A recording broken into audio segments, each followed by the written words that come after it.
Hi everyone, welcome back. If you're new here, my name is John. I'm a full-time eBay reseller based in Melbourne, Australia. Today I'm going to talk about how our words matter. It sounds boring and it sounds like, why do we really need to go through this? I think we do. Because there's an inconsistency with us as people when it comes to the language that we use in the things that we do every day. Here's an example for you. It's not that I don't want to help you, it's that I can't. See the difference? That was something I used to do back when I worked at the bank. I have customers come in, generally quite angry, quite frustrated, because as with all things finance, your experience as the consumer, as the customer, is quite concealed behind this veil that the corporation puts up.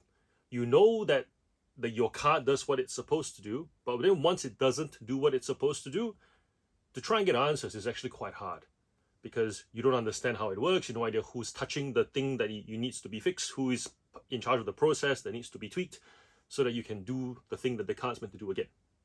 So that's quite frustrating. And then they'd sit with me, the first point in that journey of repair. And they'd say, it's not good enough, you're a bank, you should be able to do all these things. And I'll say, yes, there are various departments that help this part, that part, so on. Right now, here's all that I can do, and I will pass your information on to get the next person. How often have you been passed on to the next person and you were still left fuming, right? So words matter. And I found that by telling my customers, it's not that I don't want to help you. I do. That's why I'm here. That's why we've spent an hour going through and me helping you to understand what's going on. It's just that up until this point, it's all I can do. And I slow down, I said can, as opposed to will or won't. Okay? So, words matter, words have an effect. Here's another one.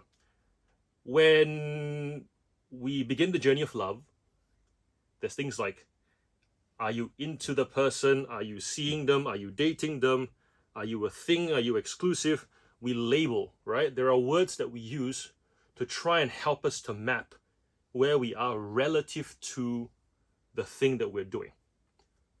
That one doesn't need any explanation. We can try and bend the definitions how we want, but ultimately, when we bend definitions, what we're doing is we're trying to make words suit our situation because we want to feel a certain way when using those words. So, how does this link up with the don't panic and scare me buyer thing? It's this. I was thinking about something that I do now, very subconsciously even. At one point, it required a bit of practice, and now it just comes naturally, and I thought I'd share it with you. And if you'd like to change your language around this thing called scams and bad buyers, whom we established are buyers who intentionally premeditated, go through a bunch of steps to make you lose money and they gain something. That's a scam.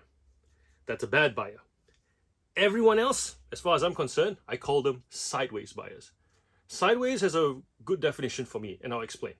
So, when you're driving along a course and you expect things to go a certain way, the moment you sense that you're going a little bit off course, your gut reaction is to course correct, right?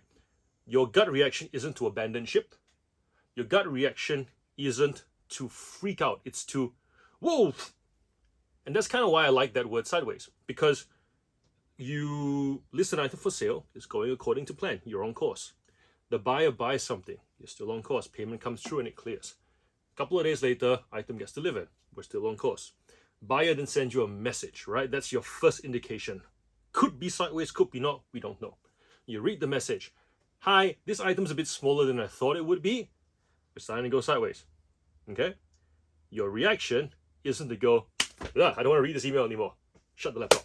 No, your reaction is, if you think of it as sideways, as opposed to scam, and you're wanting to figure it out, you'll go, can you help me understand what your sizing is normally?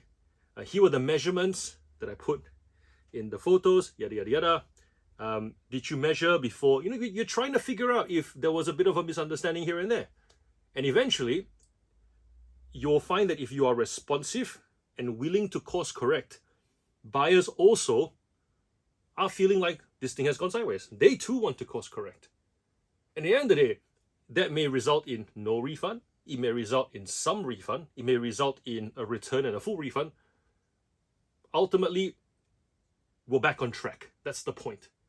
And I think that's the mindset that I want you guys to have as sellers, to see that most deals actually just go sideways, which means that most deals can be course corrected. And that makes you feel a lot more in control. So yes, choose the language that you use to describe, not just on social media, not just to your family, but to yourself. What words are actually playing in your head? And it makes a big difference to how you respond to the situation that's in front of you. Sideways. Try it. Until next video, take care. Bye.